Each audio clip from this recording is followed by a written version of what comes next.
Hi, this is Barry here, and you're very welcome to today's podcast episode from WriteCome.com. And today I want to let you know that you should be glad of bad book reviews. And that is what we're going to be talking about on today's podcast episode. Now, I don't know about you, but when I was starting off doing my writing and putting my first books up on the Kindle store, with me being an unknown author, I had this fear inside me of, God, what if somebody gives me a bad review? My book's going to be up there with, a 1-star review, and because of that, it's going to stand out like a sore thumb, and people are going to kind of be, they're going to look at my book and they're going to just turn away and not want to see it because I've got bad reviews in my book. And, I always wanted 5 stars, 5 stars, 5 stars, which is great. But if you're actually being honest with yourself, there's no book really deserves 5 stars because, it's not going to appeal to everybody. A book that you might like might be one that I could thrash and review and say it's no good, or I didn't like the character, or I didn't like this, or didn't like that. And again, the opposite is true. So everybody has their own opinions. So kind of looking at expecting 5 stars from everybody is a bit of a myth. But when you're starting off, you don't really know that, and the last thing you want is somebody slating something that you've worked weeks on or months on, right? And you've put away hours, and for somebody to come along and give that a 1-star review, it's it can be heartbreaking, and it can give your confidence a knock.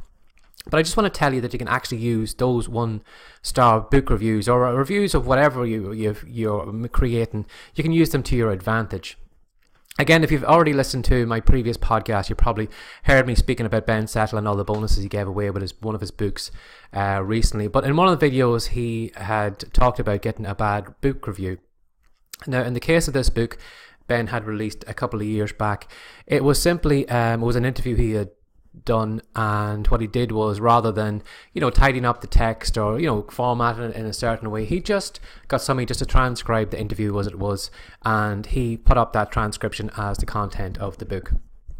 Now, I've read that book myself, and it's a really, really good book, and there's a lot of great content in it, but one of the readers took exception to it being laid out the way it was, and they made the fact of, yes, the book was good, I really enjoyed it, there was a lot of content in it that I learned stuff from, but I didn't like the way it was laid out because it's just a simple transcription and nothing else. And they gave Ben's book 1 star. And now you probably say, well, okay, that's bad, what can you do about it? But in Ben's case, he actually chuckled at the thought of getting a 1-star review, and he actually used it to his advantage. In fact, if you don't know Ben Settle, Ben is somebody who he loves emailing, and in fact he emails daily, in some cases even sometimes more than daily with his emails, but his emails are always entertaining, and there's always good information given away in them. But anyway, on this time he said he would use that book review to his advantage, and he used an email to his list. He simply made this kind of funny email about what the reviewer thought of his book, and highlighted the fact that that the reviewer put it down because it was transcribed and wasn't paying attention to how good the content was. And because of that email, he got a lot of people on his list to go over actually to the Kindle store and then purchase the book. And in some cases, a lot of people then actually reviewed the book themselves and stood up for the book and said, well, it is transcribed, but the content is good, and they were actually given a good rating. So in that case, Ben was actually selling more books because of highlighting that fact. And, he got more book reviews, probably from people who mightn't have reviewed the book previously, but because maybe they were a little bit angered at what that person said, or, maybe they were just coming to Ben's side of things, they actually went and put a book review on it. And in that case, you can do the same too as well. Like, even though you have maybe a 1-star book review, you can use it certain ways.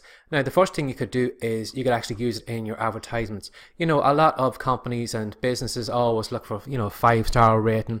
But, as I said, you're not going to please everybody. You're always going to get a bad review from somebody else. So why not use that in your advertising information? For example, this you could have maybe in quotes on maybe a banner ad on a Facebook ad or somewhere like that, saying this book was rated, or this was the worst romance book I ever read. And it kind of, if you were scrolling through Facebook and you've seen that ad coming up, it probably pique your curiosity. You want to say, well, is that book really that bad? And then you might click through and have a look and see. So you can actually use that to kind of get curiosity, use the kind of worst things and, make a bit of a laugh, or kind of, draw attention to the fact of how bad your book is. You know, in some cases, if you go back to the old black and white movies, the B movies, some of the movies were really so popular was because they were actually so bad, you know, and by you actually drawing attention to that, now you mightn't want to put down your work, you know, you may have put your heart and soul into your work, but sometimes you've got to step back and you've got to admit, well, you know, I goofed up in that book, or I shouldn't have put that into it. You know, in my own case, the very first romance book I wrote, it was a mail order bride romance book, and I stupidly had put in that the character had travelled from New York all the way over to San Francisco in a steamboat. You know, when there is probably no rivers that actually go that way. You know, you probably could go so far and then you have to get off. But I stupidly had mentioned that she had used a steamboat. And, you know, although a lot of people had, you know, loved the book, loved the characters and loved the action and all the different kind of stuff in the book, you know, a few people point out the fact, saying what an idiot for putting, you know, a steamboat in, you know, the character traveled from one side of America over to the other in a steamboat. How ridiculous is that, and how stupid was that? Now, I can laugh at that now when I think about it, but I could take those bad reviews out and I could use them on, you know, on some advertisements, or I could even have it as a blurb on the front of the book cover or something like that.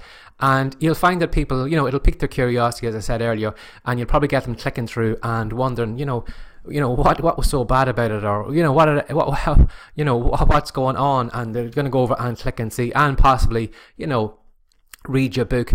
And as well then too is because your book, you're actually, you know, laughing at how bad it is, you will find people then who will probably read the book, have a look at it and say, you know what, that book isn't as bad as everybody else says, and then they give it a good review.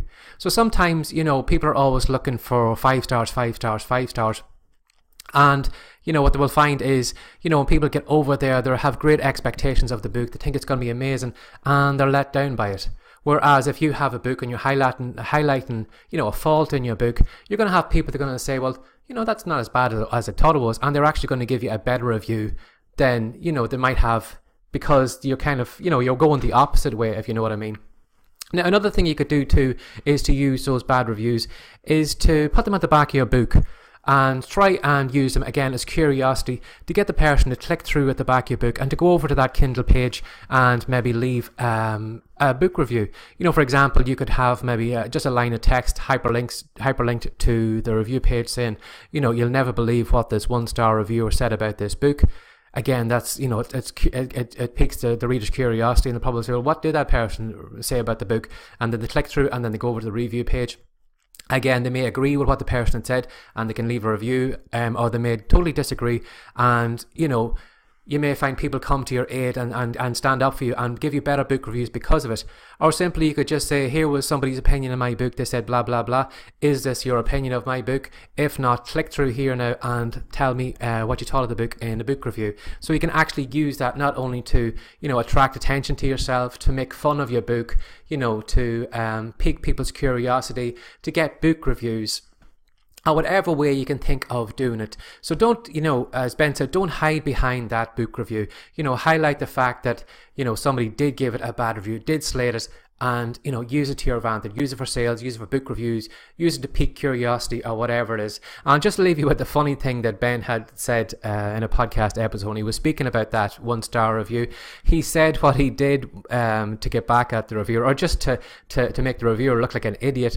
What he did was he went back to the book description and then he rewrote the book description to make mention that the book was transcribed, and that was the way, the format that it was in, and the buyer needed to be aware of that when they downloaded the book, they would find the book was in a kind of transcription form, that it was formatted that way. So in that way, you know, if people go down, have a look through the book description and then go and look at that book review, they're kind of saying, well, that guy's an idiot because Ben pointed that fact out already. So it kind of nullifies what that person said in the book review, which it made me laugh at the time. And it could be something you could try to as well too. I could make mention that I used a steamboat in the thing because my geography of America was bad at the time, or blah blah, and made fun of it. And, you know, it would take the sting out of those people who left those strong reviews on my geography and pointing out that fact, and I could make fun of it, and, you know, I could take the sting out of the reviews from that. Now, I hope you enjoyed this podcast episode. I hope it gave you some things to think about. Now, if you'd like to know a little bit more about me, or if you'd like to catch more of the podcast episodes, you can find them over on WriteCome.com.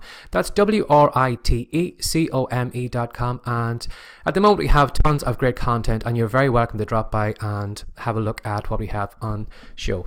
So as always, thanks for sharing your time with me again today. Take care and have a great day. Bye bye.